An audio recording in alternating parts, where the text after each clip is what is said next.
छोटा नागपुर के अंग्रेजों के खिलाफ क्रांति का शंखनाद करने वाले स्वतंत्रता सेनानियों की जब भी चर्चा होती है तो सबसे पहला नाम बिरसा मुंडा का लिया जाता है।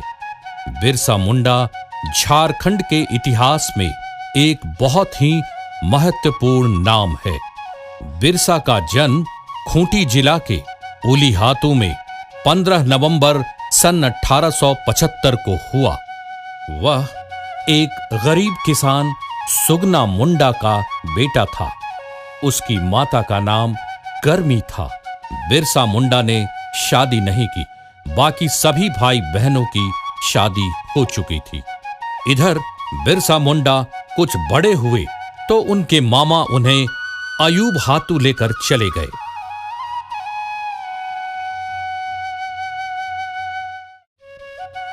नाना के घर में उसकी मौसी जौनी उसे बहुत प्यार करती थी। यहां तक कि जब उसकी शादी हुई तो बिरसा को अपने ससुराल खंटगा गांव लेकर आ गई। इन्हीं दिनों बिरसा एक ईसाई धर्म प्रचारक के संसर्ग में आ गए। अयूब हातू में मामा ने सलगा के स्कूल में दाखिला दिला दिया। वहां के एक शिक्षक बच्चों में काफी रुचि लेते थे और पढ़ाई के साथ साथ धार्मिक और शारीरिक शिक्षा भी देते थे। बिरसा ने चाईबासा मिशन स्कूल से उच्च प्राथमिक शिक्षा हासिल की थी। एक बार फादर नोतरोत ने ईश्वर के राज्य सिद्धांत पर जोर देते हुए कहा, जो भी ईसाई बने रहेंगे उनकी जमीन वापस कर दी जाएगी। इस बात से बिरसा के साथ साथ और भी लोगों को काफी धक्का लगा। 1886-87 में मिशनरियों से सरदारों का संबंध टूट गया। मिशनरियों ने सरदारों को धोखेबाज कहना शुरू कर दिया। बिरसा ने इस बात को लेकर विद्रोह कर दिया, जिसका परिणाम यह हुआ कि बिरसा को स्कूल से निकाल दिया गया।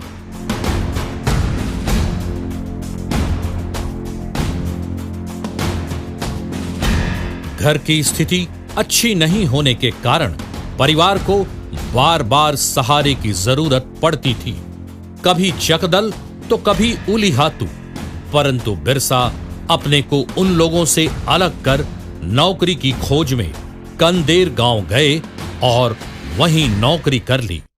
फिर बाद में गौड़बेड़ा में एक बुनकर परिवार में नौकरी की। वहीं बिरसा आनंद पंडा के संसर्ग में आए। आसपास के गांवों के लोग आनंद पंडा से शिक्षा ग्रहण करने आते थे।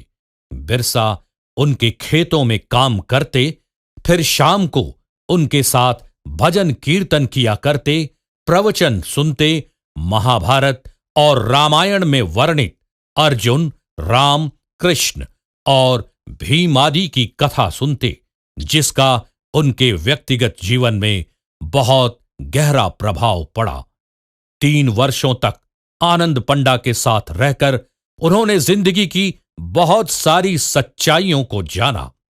आनंद पंडा जिस जमींदार जगमोहन सिंह के यहां काम करते थे, बिरसा भी अक्सर उनके साथ वहां जाया करते थे। परंतु जमींदार की क्रूरता से वे बहुत ही विचलित हुए, जिसका प्रभाव उनके आगामी जीवन पर भी पड़ा।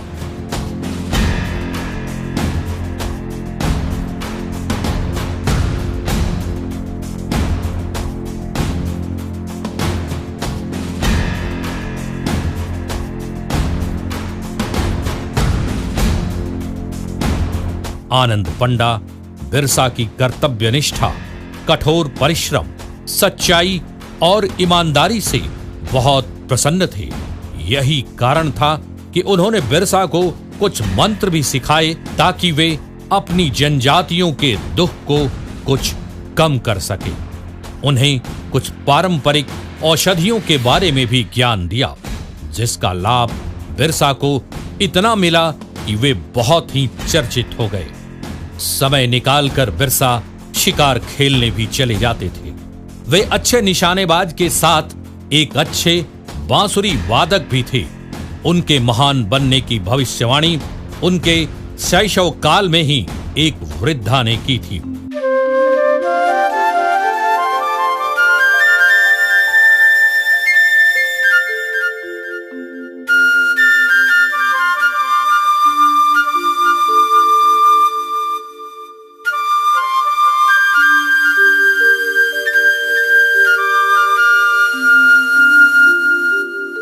इसी दौरान बिरसा की एक अन्य वैष्णव साधु से, जो भी भक्ति समुदाय के थे, मुलाकात हुई और 3 महीने तक उनके प्रवचनों को बिरसा ने सुना और काफी प्रभावित हुए। उन्होंने मिशन धर्म का पूर्णतः त्याग कर वैष्णव धर्म को ही अपनाया। बिरसा गांव के लोगों की सेवा करने लगे। उन्हें खाना देना, मंत्र देना, उन्हें निरोग करने के लिए प्रार्थना करना आदि उनकी दिनचर्या में शामिल हो गए। खुद तो निरामिष बन ही गए और लोगों को भी इसके लिए आह्वान किया। गोवध रुकवाया, तुलसी की पूजा करने लगे। इसके साथ उपदेश देना, दवा इत्यादि। सिंह बोंगा यानी ईश्वर एक है, सिर्फ उन्हीं की पूजा होनी चाहिए।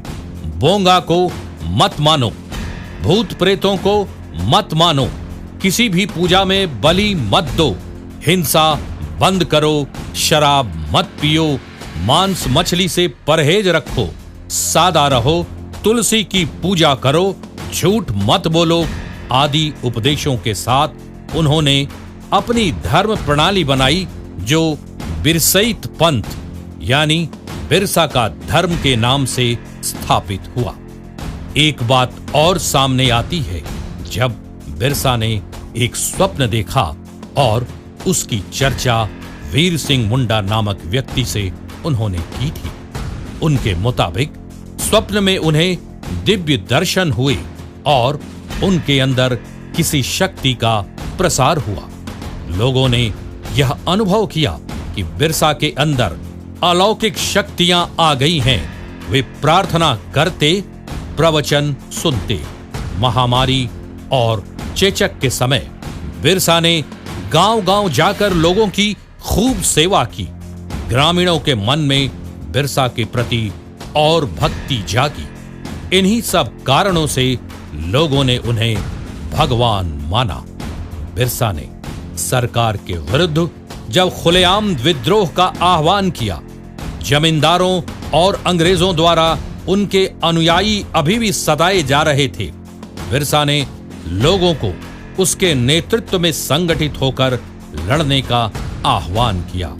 इन बाहरी लोगों के विरुद्ध सशस्त्र प्रतिशोध और संस्कृति को नवजीवन देने की दोहरी प्रक्रिया घुल मिल गई और आगे चलकर उसकी परिणति मुंडाओं के 19वीं शताब्दी के अंतिम विद्रोह उलगुलान में हुई, जिसका नेतृत्व बिरसा मुंडा ने किया।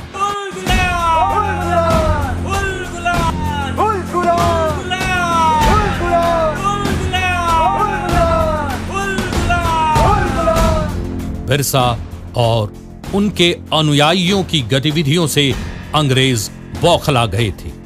किसी भी प्रकार सरकार इस आंदोलन को दबा देना चाहती थी। मियर्स, जो रांची के जिला आरक्षी अधीक्षक थे, 24 अगस्त 1895 को स्वयं बिरसा के गांव चलकर गए और बिरसा को सोए हुए में गिरफ्तार कर रांची लाए, जहां बिरसा को रांची जेल में रखा गया।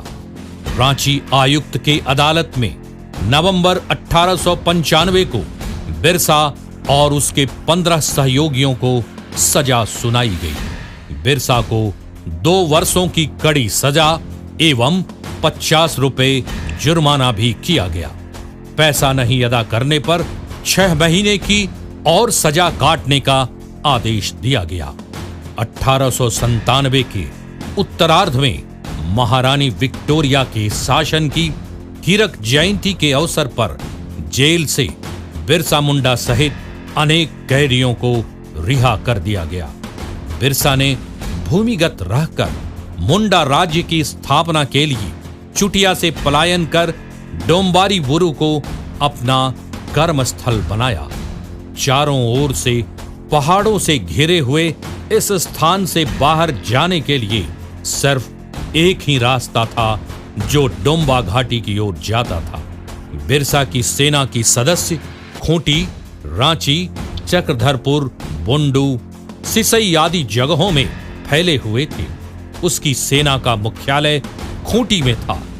विद्रोह 25 दिसंबर 1899 ईस्वी को शुरू हुआ था। विद्रोहियों ने सरवादा मिशन हाता, मुरहू मिशन हाता पर एवं बोरजो मिशन पर आक्रमण किए। बिरसा की इन गतिविधियों के कारण रांची के उपायुक्त ने खूंटी, तमाड़ और रांची में काफी बड़ी घेराबंदी की। बिरसा और उसके अनुयायियों को पकड़ने के लिए पुलिस ने अपना नियंत्रण केंद्र बंदगांव में रखा, जहां के जमींदार जगमोहन सिंह थे। समय को देखते हुए बिरसा भी अपनी नीति में बदलाव लाते थे। तीर धनुष तथा गोला बारूद का मुकाबला चलता रहा। अंत में बिरसा के अनुयायियों की पराजय हुई। लगभग 300 लोग बंदी बना लिए गए। वस्तुतः सैल रकब कांड के बाद आंदोलन में बिखराव शुरू हो गया, किंतु बिरसा मुंडा को पकड़ा नहीं जा सका। बिरसा चक्रधरपुर के जंगल में जा छिपे। जगमोहन सिंह के आदमी वीर सिंह महली आदि 500 रुपए के इनाम के लालच में बिरसा को 3 मार्च 1900 ईस्वी में रांची ले आए। यह उनके जीवन की अंतिम यात्रा सिद्ध हुई। बिरसा को रांची जेल भेज दिया गया। रांची जेल के अपने प्रवास के दौरान ही बिरसा मुंडा की मृत्यु 9 जून 1900 ईस्वी को प्रातः 8 बजे हो गई। रिकॉर्ड के मुताबिक उनकी मृत्यु हैजा से हुई, किंतु माना जाता है कि उन्हें अंग्रेजों ने जहर देकर मार डाला। बिरसा मुंडा ने खूंटकटी अधिकार को मुंडाओं का जन्म सिद्ध अधिकार बताया था। हमेशा यह प्रचार करते रहे कि अबुआ राज एटे जाना, महारानी का राज समाप्त हुआ। आदिवासियों को खोए हुए अधिकारों को वापस दिलाने तथा शोषण से मुक्त कराने के लिए आज भी बिरसा को याद किया जाता है। आज भी आदिवासियों में नए युग की प्रेरणा पुंज माने जाते हैं। सरकार ने बिरसा जयंती झारखंड स्थापना दिवस के रूप में मनाकर उन्हें सम्मानित किया है। ऐसे वीर सपूत बार बार नहीं पैदा होते। हमें उन पर गर्व है। उनकी स्मृति को हर झारखंडी, हर भारतीय शत शत नमन करता है।